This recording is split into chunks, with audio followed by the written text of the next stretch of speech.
He had his gun, so he just swung it open. I start to notice that, the atmosphere feels a little bit weird. First thing he seen was this 6.5 foot tall, broad shoulder, dark hair. That freaked him out. We hadn't talked to her about like life and death and what any of that means. She's 3 years old, So we turned around. Suddenly there's a whole tree falling across the road. And she was describing to us that, there was a deceased person that she could see visually. You're listening to Cryptid Clues, where we tackle the ever-expanding history and mystery of monsters and supernatural madness every Monday. You can find us at CryptidClues.ca for more information, or even check out exclusive content and support us at patreon.com/CryptidClues.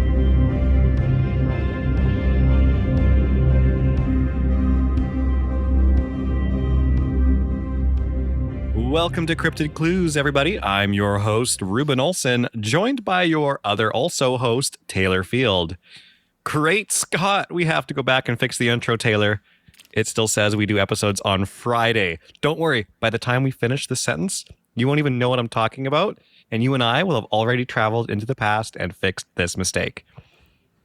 All right, well, with that out of the way, today's episode is a fun-filled one. We're going to look at what bending the space-time continuum, or at the very least, what flexing Photoshop and special effects skills has given us over on the internet to conspiracy theory about. Taylor, how do you feel about the topic of today's episode?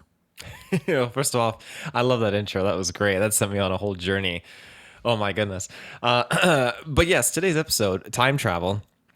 My goodness. No, we've tiptoed on this subject before. We've looked into the Mandela effect. We've looked into like reincarnated lives, basically. And not that that's necessarily time travel related, but it is an interesting associated like parallel to this topic. And time travel has always been in the back burner throughout these different discussions, but now we are finally here to discuss it. And I think this is perfect. Now, do you want me to go into my notes, or did you want to go into your notes? How did you kind of envision this episode to start off? Absolutely chaotic, as time travel should be, is how I envision it. How about I give us a start? I actually have a quick topic for us, and then you can fire off whatever you want to. Okay. So, folks, first up, I'd actually like to talk about a particular figure involved with the time travel topic. And it all starts with the rise of cinema, which came the realization of one of humanity's greatest fantasies over on the fantasy screen, good old Back to the Future. I mean, who doesn't love that movie? I know there are critics, but probably far less than the people who enjoyed this trilogy. Such a classic, one of my favorites. With this, however, came an influx of people during the rise of the internet trying to get, well, to copy or make up their own Marty McFly scenarios. One of which gets referenced in time travel cinema fairly often now. And his name is John Titor. Have you heard that name before, Taylor? The last name is extremely familiar. I mean, John's a fairly common name too, so that should be also familiar.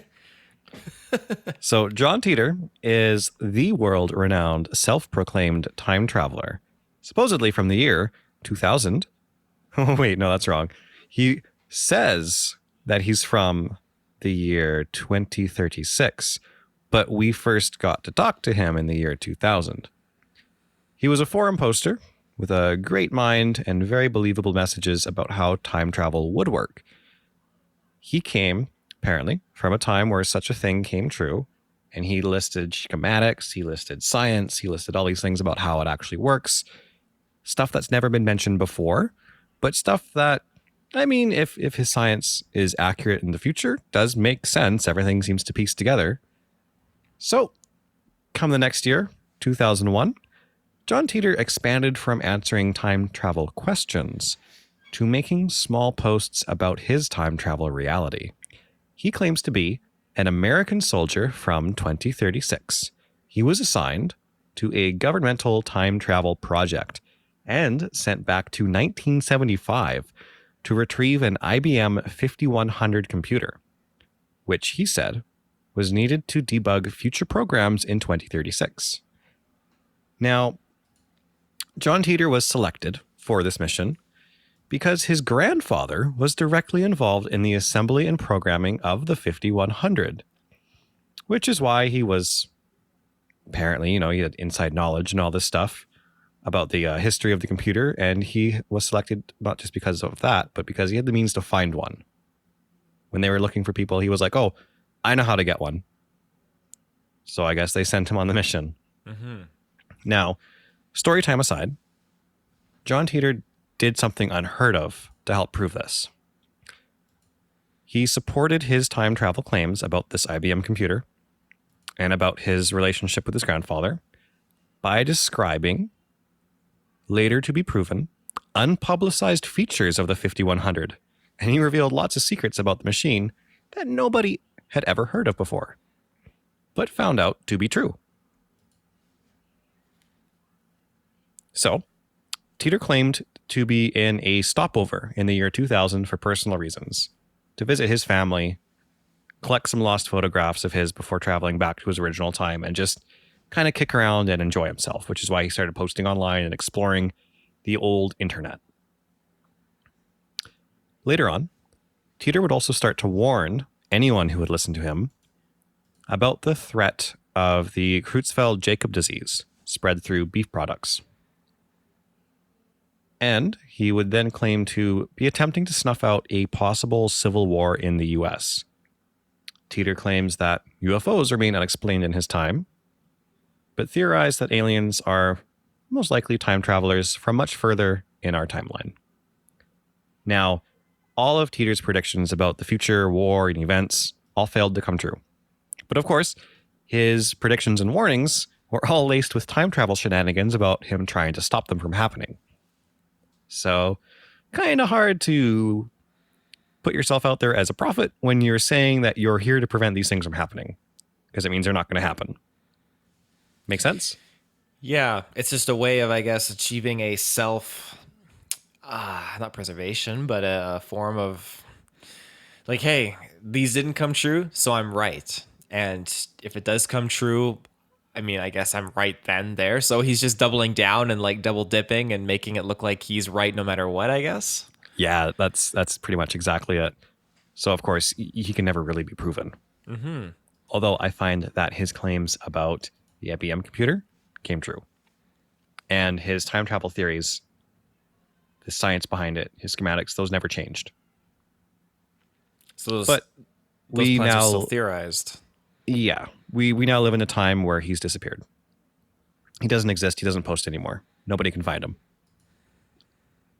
So, moving forward from that, John Titor has been mentioned in several documentaries and pops up in various movies as a character or a background element for time travel. And one show in particular is an anime series, Steins Gate, which heavily references John Titor and even uses the IBM 5100 as a plot device. So lots of good pop culture came out of it. What are your thoughts on John Titor? Again, like the name familiar, but these claims, I definitely would never have associated it with him. Like I said before, when you have an individual that is claiming one thing, and maybe I'm playing devil's advocate here, but he's claiming one thing and he's trying to get set up in this position where no matter what, he comes out on top as the victor. And I think a lot of people, they see these certain spotlights shown down onto certain characters. And I think that they want to, maybe I'm being rude by saying that, because I don't want to dismiss the notion, because I mean, I don't want to be like everyone else and say, oh, time travel is not real, this person's a hoax or anything like that. That's not why I'm here. I'm here to discuss these things. But I don't dismiss the notion that there are people out there who will gladly take credit for something as like wonderful or mystical as this, scientifically advanced as this is, and try to put their own spin on it for that self-preservation. And I think that's tricky. And again, like I always say, like you could have 99% of these people being hoaxes, and that just that 0.1%, this fella who's coming back talking about the IBM, maybe he's the real deal. I mean, where is he now? I mean, maybe could that be another part of his plan? He just had to, okay, I'm going to die, but I'm going to go die somewhere where no one will ever find me, and it'll just cement me as this self-preserved time traveler like I wanted. Or maybe he's the real deal and he did go back. I don't know. Yeah, honestly, it's actually kind of creepy to think about. So, closing out the John Teeter topic, Taylor, what time travel things have you brought to the discussion today? Well, my notes may kind of like go sporadic, but I wrote them from like a point A to point B kind of format. Just starting off with what is time travel? And again, this is all in my understanding with some scientific polls in my research. It's a concept of movement between certain points in time, typically with the assistance of a machine capable of moving time around. This concept has been largely represented in movies, TV shows, and books, like you mentioned, Back to the Future and other amazing pieces of media out there. Now, my personal understanding of time travel yields two different explanations. And I'll try to keep this concise, not branched off into multiversal notions or anything like that.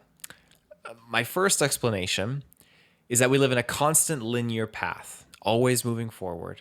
And so, with the assistance of a time machine, you could go backwards upon this linear path or forwards. Again, this is one only linear path in all of existence. Now, for example, let's say you go backwards, you get out of your machine, you step on a few bugs, you steal a few sports almanacs, and then you get back into your machine and go into the future.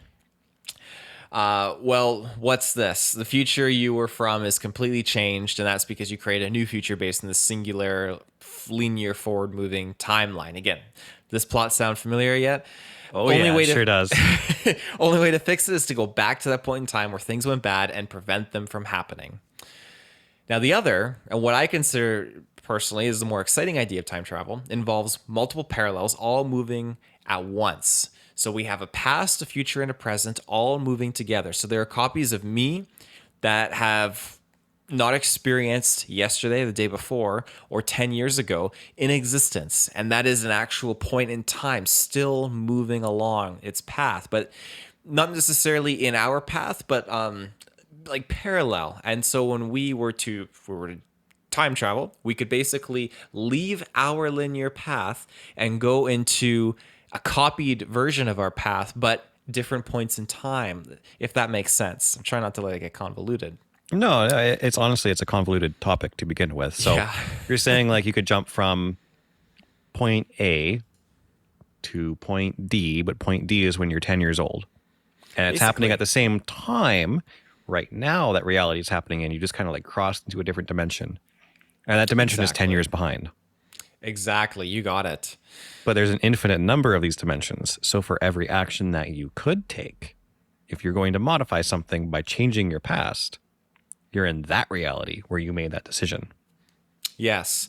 Now, to get back to your own reality, you'd have to have really, really good technology to do such a thing. Because I imagine, again, like Back to the Future style with that original explanation where you're moving a linear path, you do something and your timeline no longer it's erased and you just veered off and created this perpendicular parallel timeline. Getting back is in that sense would be easier, but getting back in this sense where you've gone to a different multiversal point in time, which is a parallel point of time that's in the past or future parallel to ours.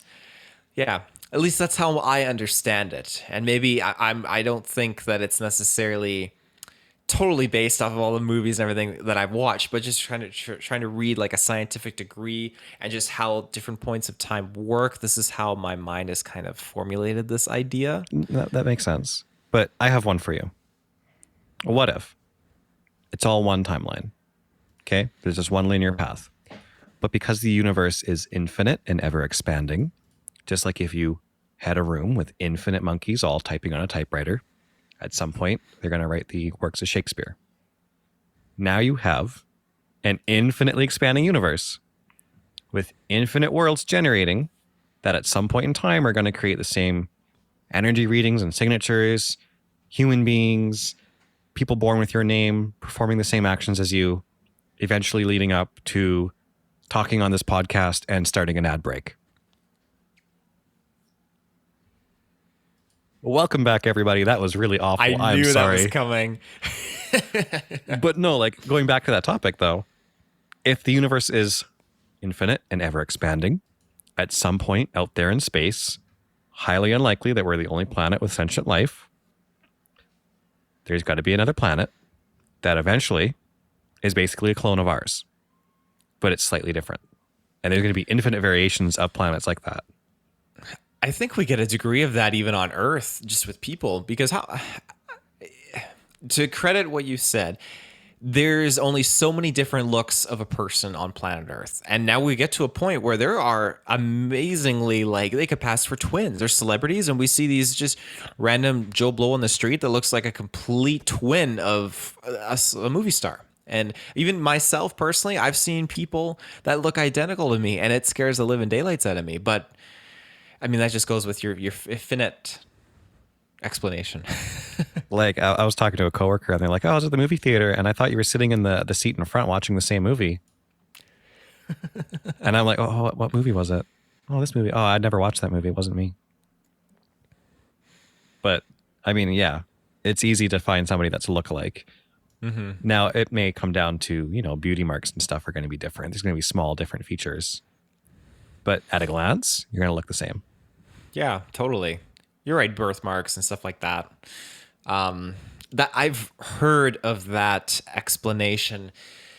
I can't remember if it was you that told me originally or where I heard it before. About the universe explanation? The universe expanding, and eventually it's going to hit a point where it'll just be carbon copying and it'll be copies of you. But then again, that's still in this same universe, correct? That's correct. So it's a totally separate planet and everything, but everything's the same. Or everything's... Technically, you'd have an infinite universe, means there's infinite copies of you, infinite planets that are copies. Right. There's an infinite amount of planets where everything's happening exactly the same, and an infinite amount of planets where things are happening slightly differently, an infinite amount where things are happening very differently. Of course, spaced so far, so incredibly far apart, nobody's ever going to find them. Right. But, yeah. We know that in quantum physics, for instance, you can split, like an electron or something small. And if you separate it from a vast distance and you affect one split end and poke it, the other end will be affected. Mm-hmm. So does that mean that if there's an exact copy of your energy signature out there and something happens to you, does it happen to them? Was there maybe some kind of a big enough copy that eventually took place that shifted us, like the Mandela effect? And now we're in that world? There is a very interesting, actually, I guess that's the same movie. There's a few movies that have actually tackled this theory, and I enjoy it, mostly for an entertainment standpoint, but multiple copies of us in different universes, and then when one dies, that has a major effect on the remaining versions of yourselves that are still in existence out there, and their different points of time. And whether it's just a transfer of energy, but I think it piggybacks a little bit to what you're talking about, how if there is another version of us somewhere out there and you're like, okay, something happens to me, then it has a ripple effect going all the way to that other version of you. Or, something happens to you, so your soul, your energy signature just jumps to the next carbon copy and merges with it. And now your consciousness is in another body. You're still carrying on as normal as if you never died. That split moment just shifted you. So are you then introducing the notion of deja vu here? Oh, yeah. This introduces everything. Like, you get hit by a semi-truck and within the blink of an eye, you're back a step on another planet. It's a carbon copy of your planet, carrying on as your carbon copy. And its consciousness up to this point was its own individual. Your consciousness up to that point was your own individual. But now your minds merged because one of you died. So technically, if we're running with this theory, you and me would be the lucky ones.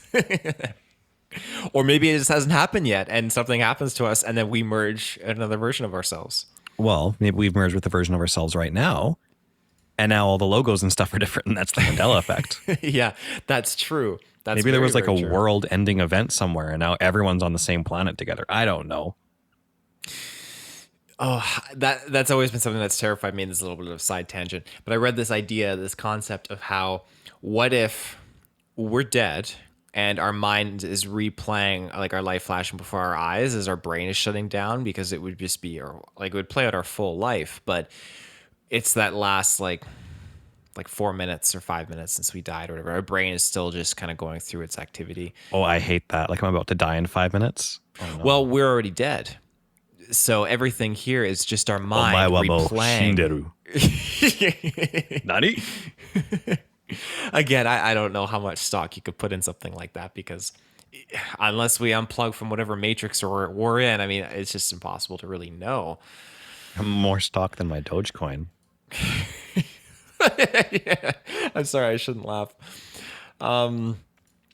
Getting back to time travel. Is time travel possible?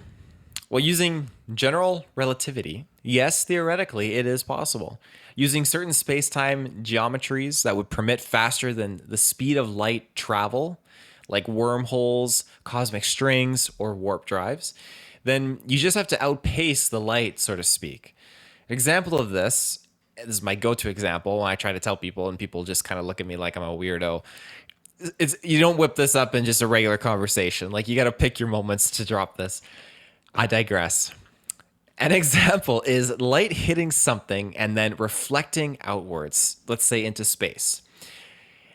So at one point, millions of years ago, when the light from the sun is hitting the earth, hitting the dinosaurs and the mountains, this same light has basically reflected back outwards into space and is still out there. It's going past planet after planet, even though we can't see this light with our own eyes. I know where this is going. Yeah. You know where this is going. Yeah. It's getting fainter and fainter, though, but further and further away from Earth. So let's say you blast through space. You got your high-tech warp drive in your spaceship, and you actually outpace that piece of light that reflected off the Earth all those millions of years ago. Pop open your super telescope, look backwards towards that planet Earth as this wave of light is coming towards you. Now you're going to see that million-year-old light reflection. You're going to see the dinosaurs moving around on the Earth and the mountains and everything. It's going to look super prehistoric. But that's because this light has traveled such a vast distance. You've gone ahead of it. I don't know if you would say that's necessarily time travel, but you've gone past the speed of light, and you've looked back and you can see into the past. So you'd be so far in the future, however, and spread over such a vast distance that this light that is pictured that you are seeing would have already long expired. So this stands for the human race. Like, we're here, and aliens could have their telescopes looking in on us from other planets, but by the time that light goes millions of light years off into that distance and reaches them, we could already be extinct. We could be 10,000 years down the future. Yeah, that's super freaky. But that actually makes me remember, I've always had the thought too, like if you could put a giant mirror in space, a set distance away, and you could look at that mirror from Earth with a telescope, you'd be able to see that reflection of Earth from whatever X amount of time times the distance the mirror is, and just like look at it. Do you mean like putting a mirror on the moon and then at that right moment, like looking at that to see a reflection? Further away than the moon, but yes. Further away. How far away would you say? Like within our solar system? Further than that? Far enough that you can have a super crazy fantasy powered telescope to zoom in and see whatever period of time you set that mirror to based on its distance. Gotcha. So many scientists and physicists, they're all in discussion on time travel. The main issue is that there's not really from what I had found, a theory of quantum gravity to help join quantum mechanics and general relativity into one unified theory of time travel. Now, again, what all that really means, my understanding is very limited. But in short, there's several theories explaining the universe in different ways. But again, a lot of this is all theoretical. So personally, I like to prescribe to the idea of wormholes. Now, we know wormholes are a real thing. While they may not be actually labeled as wormholes, magnetic portals is something that I had found. And this is something you can read about with NASA. Again, depending how much you want to believe with NASA, because NASA is NASA. So a whole conspiracy thing going on there. But magnetic portals basically form between the Earth and the Sun.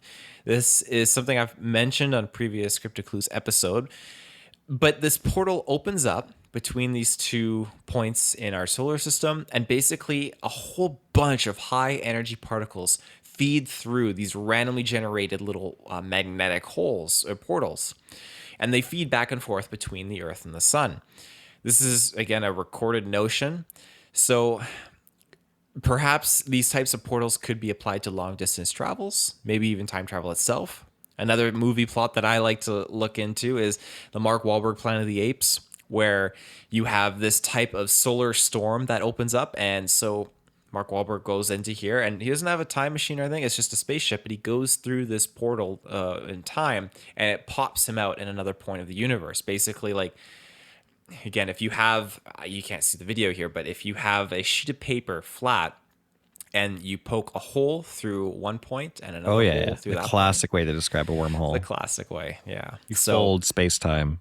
Exactly. So that's essentially it right there. You kind of just like skipped one point in time. But again, it might not be as linear. Like if you don't have the proper tech, you don't have the proper science behind this, then if you're trying to get from point A to point B, you might go from like point B back to point A, or point A out to point Y. Like, you got to be careful, because you got to pick your points of where you're going and your destinations. Again, I don't have a flux capacitor or a warp drive to test this theory, but to me, that's what I understand. I remember reading into something like that, and the theory kind of settled at, if it's likely possible, it's probably only possible to move forward in time. You can't go back to time that's already happened, but you'd be able to send yourself along a path to slow you down, essentially, so that when you blink and open your eyes, you pass through a wormhole or whatever, it's actually taking you a really long amount of time to get through it. So you don't think if you found... It was just something I read. I have no backup proof for that or whatever. It's just what I remember reading. Interesting, but probably it is interesting. Whatever.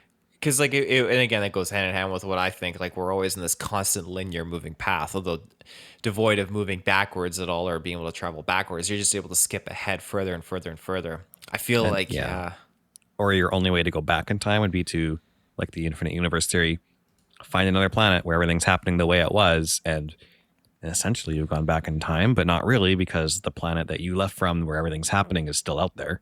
Mm-hmm. Yeah, that's true. But not as out there as this upcoming ad break. Welcome back again, everybody. It blows my mind how many different concepts are there and how many different notions there are out there of time travel in all of its forms of representation that exist out there. The end of the day, we don't have that concrete evidence, but what we do have is interesting deja vu moments, Mandela effect moments. We have, like you've already alluded to, we have these crossing over events that unfold in our minds, not just with ourselves, but with other people around us in society. And then it makes us wonder, okay, like, has something occurred? Has someone come back from the future and stepped on that bug and changed like the packaging of Cheez-Its or something like that? Like, it's just... well, this is something I'll come back to later, but on your theory of wormholes and points in time and energy and all that, when you fold that wormhole over, you line up the two holes, you can just step over it essentially, and you're there. Now, if you apply that theory to the infinite expanding universe where all the planets and times are happening at the same time, you could maybe in some weird explanation versed way overlap everything. Mm-hmm. So there's a way for you or creatures, spirits, whatever, to just step between timelines. But it's not really a timeline, it's just another reality. Yeah, that makes sense. We'll come back to that though. Yeah. How do you feel about describing some time travel photos that I want to show you to our viewers? I really do. Yes. So this is going to be a good spot to mention our website, CryptidClues.ca. We're probably going to upload these photos onto our blog so that you can look at them while you listen along if you want to see what we're talking about. I'll also do my best to explain them as well as we go here. So, the internet is laced with a lot of time travel photos. I picked out a few of my favorites. Most of them probably aren't real. But I'm going to give Taylor a quick peek at some of these, and we're just going to talk about them just a little bit. Now, one of my favorite things about these photos that I picked is how difficult they are to explain. Because a lot of the photos online kind of come down to like an easy celebrity lookalike, like we were talking about earlier. Like someone will post a old-timey photo of this one guy that looks like a dude that's in this movie, and you go, wow, that looks like the same dude. And then people will say, proof of time travelers. Well, no, I think it's just proof that people eventually start to look, similar to other people. Right. But other times, we get great photos that are very hard to explain. So I'm going to describe this, and then I'm going to show you, Taylor. Okay. This photo is called The Modern Hipster. I'm just going to share my screen here with Taylor. Sorry, folks. Give me 2 seconds here. Is this the one that I sneak peeked looked at earlier? Yeah, You told me yeah, not to this look. Okay. This is the one that you sneak peeked here. So, The Modern Hipster is a picture of a photo of a group of people in suits and hats from 1941 during the reopening of the South Fork Bridge in Canada. There's a person pictured here who looks very modern, holding what looks like a Kodak camera. Although in the picture that I have, there's a red circle pointing him out, which is pointless. It's blocking the camera a little bit.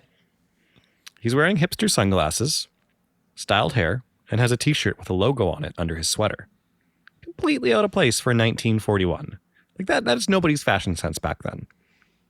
You can look at all the other people there. They've got fedoras and trilbies on. They've got suits and ties with stripes. And they've got all kinds of big stuff and old cars and whatnot. And then there's this one guy. And he looks like he's from our time. Like he would not look out of place today. If anyone else in the photo was here today, they would be the one to look out of place. Mm-hmm. Am I allowed to go in, or did you have more you wanted to dissect about him?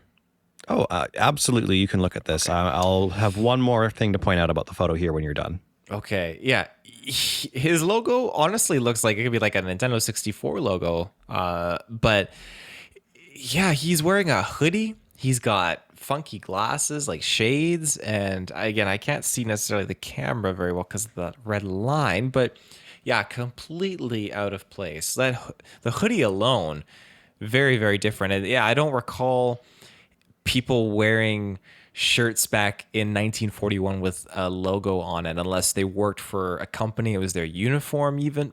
I mean, even then, that's probably a really, really a fairly new concept that wasn't really introduced in the 1940s, I believe. So for him just in general to be wearing that, the style of men back in that time was, your dress pants, your coat, your tie, your fedora.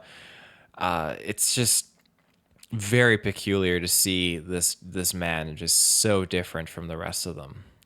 And if you look at the print on his shirt, it's multiple tones as well, like a proper print on a shirt. Yeah, absolutely. So Snopes has supposedly disproven this photo, claiming that the shirt and camera were both available at the time. They've got lots of detail on it, so you can check it out over on Snopes if you want to. But it's still up for debate. People argue about this one all the time despite that. I can see why. Yeah, so I'm just going to close this one here. I wish this was easier to... No, it's not too shabby.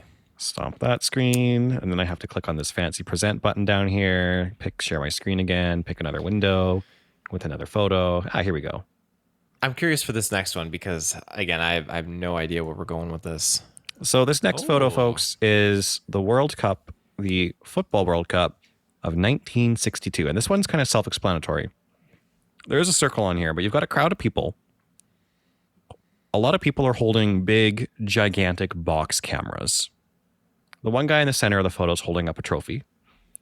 And at the bottom center of the screen is a hand holding a foldable screen flip phone. Kind of looks like the new Samsung foldable phone, you know? This is 1962. It's so trippy because you can look at this as much as you want. That person is holding up an object that is way too small to be a camera of the time. Way too small. You can see in that screen on the photo what looks like what they're pointing the said camera at on the screen. Yeah. So you say that flip phone looks more like a modern Samsung. If you were to pull that aside, what era do you think it is? Because I immediately associated it with like the 80s, 90s. And at first glance, yes, it does look like an old flip phone, right? But look at the keypad that the thumb is on. There really aren't any keys there.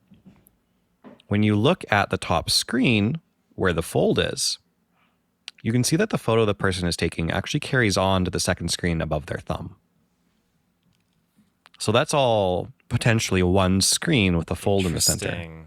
Interesting. Yeah. Now, the current Samsung flip phone is all one screen, and the most common complaint is the crease along the middle, which happens after you fold it a bunch, which would reflect light and cause a crease like that. But this could also be a future phone. This might even be a Samsung flip phone that comes out a few years from now. Who knows? So if this was a true time travel event, the person that went back in time took this photo with their advanced Samsung.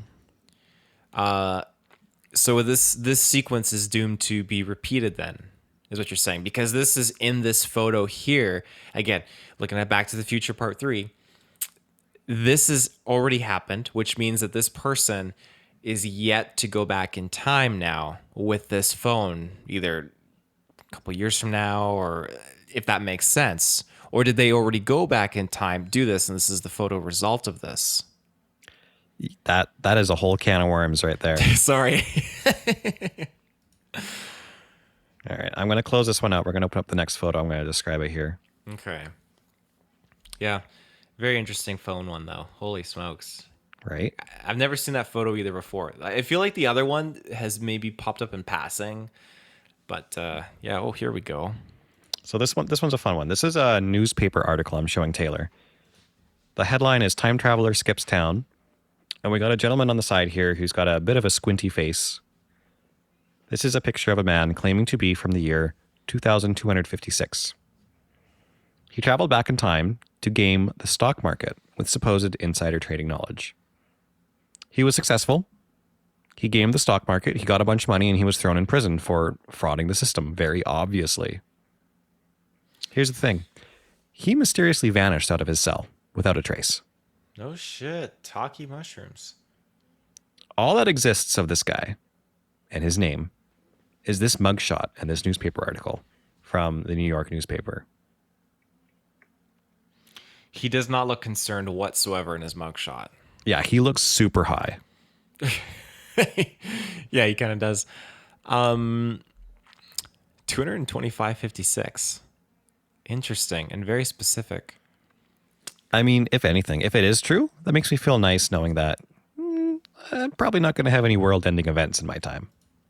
Our kids will be able to go on and enjoy their lives. Yeah, hopefully they never meet this guy, though. He seems like a weird person. Yeah. So, okay, let me reevaluate this. He has knowledge, insider trading knowledge of the stock market. Comes back to exercise and flex this knowledge. So what prompted him to get caught, and on what grounds as well? Because if his knowledge it's insights that's not even known by the community yet, how can they detain him on such a thing if he manages to capitalize on this with his own personal information that these branches don't have? When you game the stock market and you win in absolutely every single thing you pour your money into, if you do too much of it, you're the only person winning. It's very obvious that you know something. Interesting. But then in this case, it just adds to the credibility. Definitely a weird one, but let's move on. Going to open up the next one for you. This is a still from the behind the scenes of a Charlie Chaplin movie. So Here is a picture that's got like a little carnival horse on the side, like a zebra or a unicorn or something. On the right side of the frame, a woman walks by, holding her hand up to her ear, holding what looks like a normal sized cell phone. Oh, yeah. Now, this is just a frame. I don't have the video here to show you. And it gets harder to debunk when you watch more of this. But as she goes by, it's very black and white. It's very high contrast. There's not any detail. All you have to go on is her holding her hand up to her head, talking.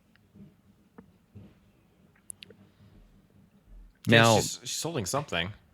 Cell phone in Charlie Chaplin's time? No. She could also just be like holding up a jacket and a scarf or something over her ear, and she's talking to herself as she walks by. That's plausible. So this one's a little easier to debunk. But the mannerisms that she employs are questioning, to say the least. That's very, very odd. And it makes me wonder. I mean, Charlie Chaplin, he was a pretty prominent figure in history. So it just seems like these time travelers like to have their stakes made on certain historical, prominently popular points of human history, I guess you could say. Like in that first photo, the next one, and this one too. Like they all seem to have a relevance to an important event or character. Oh, definitely. And it's weird how it stands out. So this next one up here, I actually want to explain a little bit of this one before I show it to you. This next photo I'm going to show is a photo of a sculpture from the inside of a church building that clearly depicts some kind of astronaut. The freaky thing about this sculpture is that it's not a recent one. There are church sculptures that are happening with like xenomorphs and stuff. It's like, haha, funny. Right. And people look at it and go, well, why is that there? How'd that get there? Well, it's because they're still resculpting these things. They're constantly repairing these buildings. And people like to throw in something funny up in the corner. Well, this one's not that. The actual material, dates back to sometime between the 1600s and the 1800s. I'm just going to show it to Taylor here. It is very clearly an astronaut of some kind. Oh my God. Very clearly not human either. Well, it looks like it's been damaged. The face is kind of caved in. Okay. Interesting. 1, 2, 3. Is it an astronaut or is it a scuba diver? It could be either, but would you expect to see that kind of thing in the 16 or 1800s? No, not at all. I mean, this thing's obviously moving through seaweed. You can, 1800s? Oh, that just baffles my mind. Now, the freaky thing about this is obviously it would have been carved by somebody who had seen something like that. Mm-hmm. So how do they see this? Well, I got to do a quick Google here for something because this totally caught me off guard. When was the first scuba suit invented? Interesting. 1700s. Oh, first really? Diving suit, first diving suit designs appeared in the early 18th century. 2 English inventors developed the first pressure-resisting diving suits in the 1710s. Interesting, to aid with salvage work. But then again, like, some of these suits look like it could be resembling that, but the carving is so different, though. Yeah, it looks really modern to me. I do see what you mean about like the seaweed and stuff. This is Taylor live debunking stuff that I hadn't debunked yet. The helmet too is helmet's very astronaut-y. That's the other kicker thing. Astronaut-y? Astronaut-y. Is that like the Illuminati but a little bit naughtier? Yeah. So I have a video to show Taylor now. This one's a fun one. Is this relation to the astronaut? No, this one's a little bit different. So we have a video clip here that we'll probably put a link to on the blog of the Mike Tyson versus McNeely fight. One member in the audience is recording this using a modern cell phone. This was back in 1995. So the video starts, you see the fight beginning here, and right at about I think it's right in the middle of the video here. Oh 9 my seconds. God. Yeah, you see that? That's a camera, a little lens. There's a little flash on the side. That's an iPhone. Yeah, it does look like an iPhone kind of, doesn't it? And what year was this fight again? Sorry? 1995. Oh my gosh. I actually want to say that's more like an Android phone. It's got like a bar on the top there. Yeah, 1995s. I mean, we had Motorola's, and these are big bricks still. Unbelievable. Yeah, that one's a pretty crazy one. That's the most convincing one that I've seen so far. Oh, really? I'd say so. That, oh my goodness. I've got an ad on YouTube here that I'm just going to let play. That's super annoying. That's incredible. All right. So this next one, I'll have to find in the video. I'm just going to scrub through for Taylor here. But it's an artifact that was recovered in Austria that resembles a Nokia cell phone. But there's something off about this cell phone. The material dates back to 800 years ago. The materials used to create this object? Oh my gosh. So it dates back 800 years. It's pretty much fossilized. But the keypad, the buttons, are all pictographs. Now, is this some kind of fancy tablet? Or is it some ancient piece of technology? Reuben, that's really weird. Is that really one weird. tripping you out? Yeah. Oh my gosh. Like it could totally be an application of the astronaut suit, where maybe they saw something and they carved something out of it, or not out of it, but they carved something to reflect that and represent it, I guess. So this could be like somebody saw a time traveler with a Nokia cell phone and they decided to jot it down, but they didn't remember what was on the keypad, so they made up some little symbols and pictographs. Quite possibly, yeah. All right. Yeah, that's actually a really good explanation. I like that. My goodness. Again, it's just all these prominently picked positions throughout human history, and we have these things, especially now we're getting into not just seeing people appearing through time, but these objects that have appeared in human history that have clear, questionable representations of maybe time travel. Speaking of questionable representations, how about another ad break? And again, welcome back, everyone. I think that'll be our last ad break.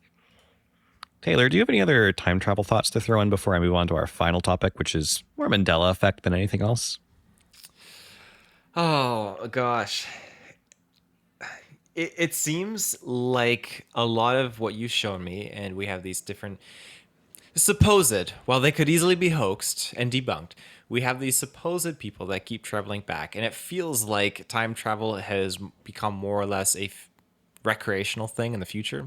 I mean, if you have someone coming back to see a boxing fight, that's pretty interesting. Or someone coming back from the year 2256 to take advantage of Wall Street. Like, it's just, it seems like it's a very liberal thing. And maybe in the future, maybe it's like, hey, you can go back in time and it's not going to affect the outcome. You can take advantage, or maybe if you take advantage of it, it'll affect your personal timeline and you can make it better.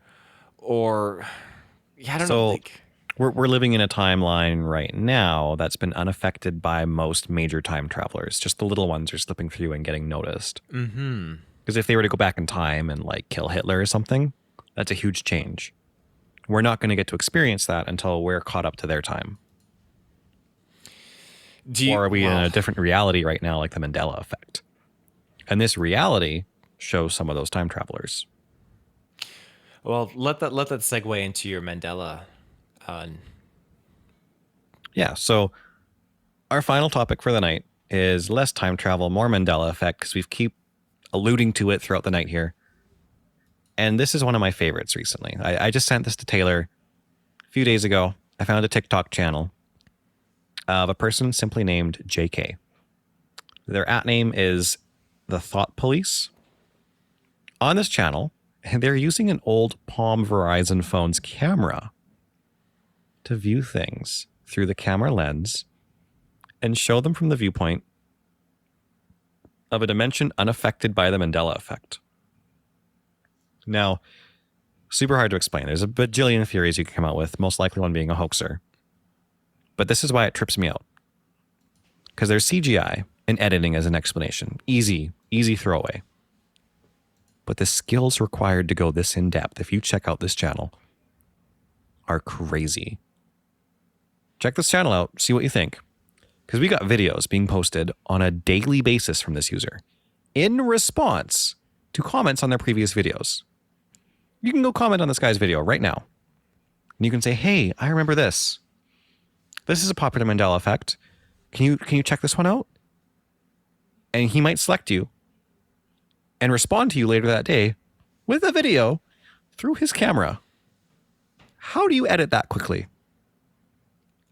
That is what really throws me off. If you check out his comments, he'll pin one of the comments that he's replied to, and he'll post a link to his new video.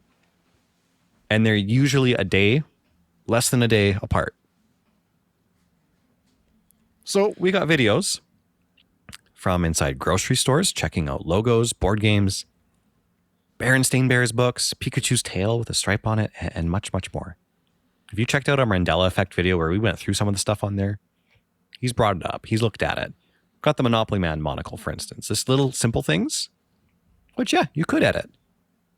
But then you've also got clips of him recording screens of TV shows and movies, showing differences there.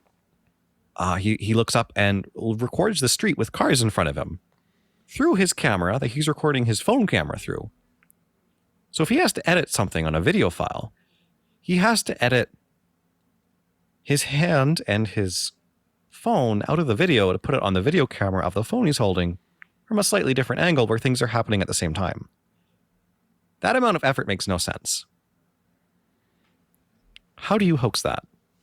That's what's killing me. And this is a cheesy one. He'll just like flick his finger in front of the camera to make it harder to edit. The interesting thing, I saw someone talking about the hoax aspect of this. Like, oh, he pre-records it with his fingers moving ahead of time. And then he just moves his fingers in behind the camera to make it look like it's real when he's got the phone over top of what he's displaying. But you're right. The amount of work to edit the content in there, like you're telling me he re-edited this scene of Frosty the Snowman and put a scarf on Frosty throughout this whole little thing. While it is a short clip, it's the time it takes. That would take a good minute. It really does. It takes a lot of time. And when he's doing it per request and he's responding to people that quickly, the only way he can hoax it is if he's got friends that are posting comments to make it look like he's responding in time. Like he's got it all planned out. He's got someone maybe posting a comment like, oh, tomorrow's video is going to be Pikachu's tail. Post a comment requesting Pikachu's tail and I should have my video done in time. Maybe that's how he's quick at it. That's a good explanation, I think. Mm-hmm. But that's also a lot of effort because he doesn't get anything out of this TikTok. I guess there's no financial gain with TikTok, is there? It's just views and popularity. I don't know the deeper aspects of TikTok. Usually you end up redirecting people to like your links or your OnlyFans or something. I don't know. Like TikTok is certainly filled with a lot of paranormal, mysterious, cryptid related videos. Like people are posting left, right, and center. And a lot of it is bullshit. A lot of it is completely hoaxed. Yeah, like the Not Deer episode that we did. Yeah. When I was looking into this, when you sent me this channel, the Cheez-Its, that was the first notable one. I was like, whoa, okay, this is blowing my mind. My favorite, the Mona Lisa. Yeah. When he looks at it through the camera lens, that's exactly how I remember it looking. Mm-hmm. Exactly. And the difference is now on the real one, she's even got a veil. I didn't notice the veil. She's got a veil that's folded back over her head. No kidding. And of course, a very clear smile, which I remember always growing up thinking, oh, the Mona Lisa doesn't smile. She has a very flat expression. Mm-hmm. People would argue about her smiling. There's no question about it now. The King Tut one got me. I remember the sarcophagus being extremely flamboyant and just detailed. And then when he displays it and what it really looks like, it's a lot more basic than what I thought it was, at least from textbooks, images and stuff like that. So yeah, Is this device like, what is this device that he's using? This phone what's the significance here? It's a Palm Verizon phone, which was released before the Mandela effect ever took hold. Okay. Now, this ancient phone, for some reason, remains unaffected. Maybe it's camera lens. We were talking about light and absorbing light earlier. Maybe its camera lens can absorb light from that reality. Maybe it's happening parallel to us right now. How much does one of these phones go for? I have no clue. Maybe that's his financial gain. Maybe people are going to start buying this phone. Yeah. I would love to conduct an experiment and track down one of these phones with a working camera and just see for myself. That being said, it could just be his phone. It could just be the one. Phone. It totally could. I do prescribe to that belief, not wholeheartedly, but a little bit, where there are points seeping through into our timeline. And I think that's where we get that mental Mandela effect, where our brains can connect the dots and kind of remember things as they were at one point or were supposed to be, while reality has just transitioned over that, like a curtain dropping in front of you on a stage. Just to add some more to debunking the possibility of a hoax, or I don't know, I kind of want to go the other way. I want to say this one's a hoax. But the way that phone cameras used to work is they were so delayed. You could aim your camera at something, and the frames would be a few seconds, or not a few seconds, sorry, they'd be like a few frames behind real life. If you waved your finger in front of the camera, you could do it quickly enough that you could see the shadow go across after your fingers moved. And his camera's wobbling. He doesn't keep it flat. He doesn't keep it straight. It wobbles, and everything he's looking at wobbles the way it should. If you wanted to edit something, you'd want to make a picture. One thing to edit. The different angles he's presenting in these, he has to edit it frame by frame, angle by angle, wobble by wobble. Unless he's gotten really good at editing a wobble effect over a picture, it can't look that good. You'd be able to tell between each frame where his little edits shift, where the way he drew over something has changed, but it doesn't do that. It really just looks the way it should if you're recording with that particular phone camera. My understanding of exporting is limited. This is an older type of camera, so if he were to take this footage, re-edit it, it would probably be sizable, a couple megabytes, and then you're telling me he's re-uploaded into this older phone camera that can supposedly, like, I guess, handle the amount of size that this file is. Like, it just, like, he'd have to CGI the video over the screen of his phone, which is also wobbling and changing angles. So you'd see that the screen of the camera doesn't stay where it should. Exactly. Because on the phone, he's opening up the phone's camera and turning it on. Yes. He's not playing a video file. Even like watching the Walt Disney logo and Tinkerbell dotting the I. Is he a Walt Disney animator now? Can he do that?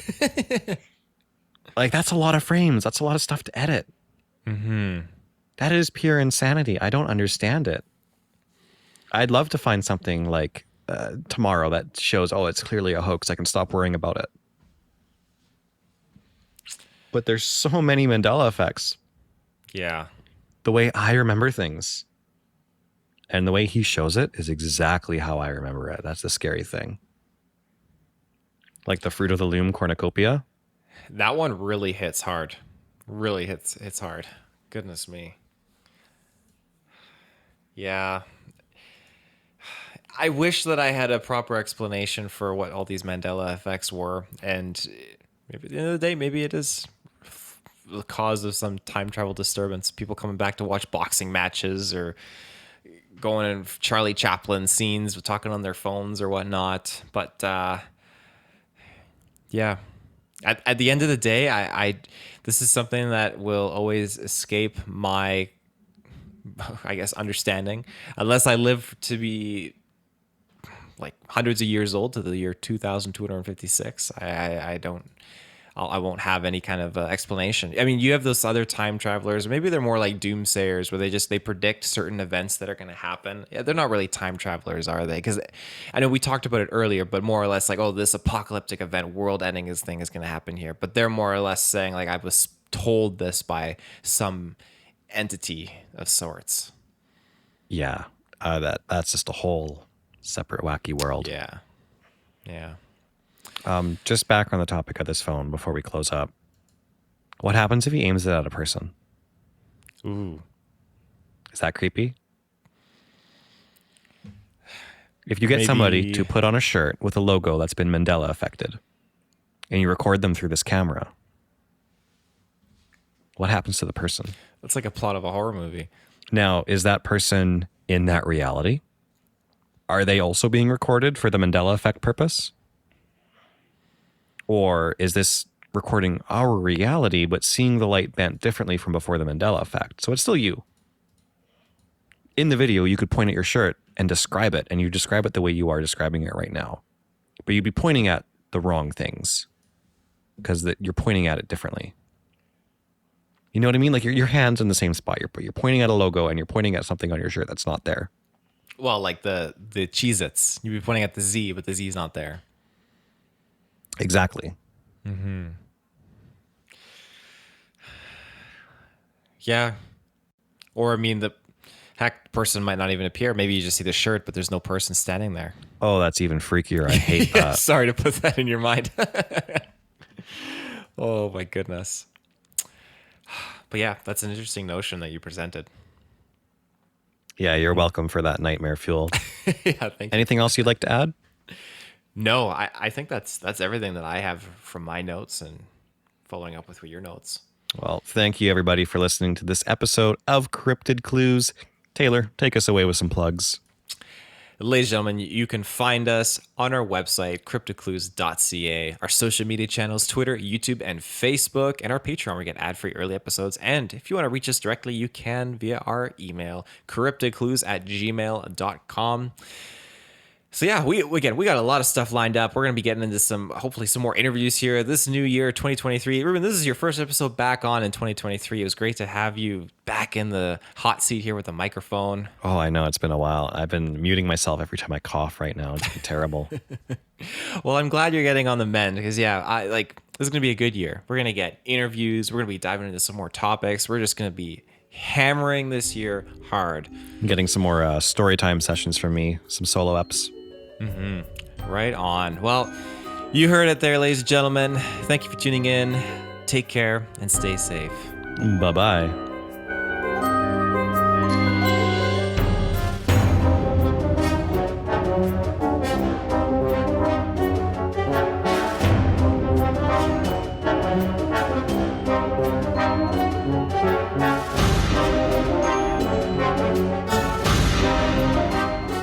Thank you.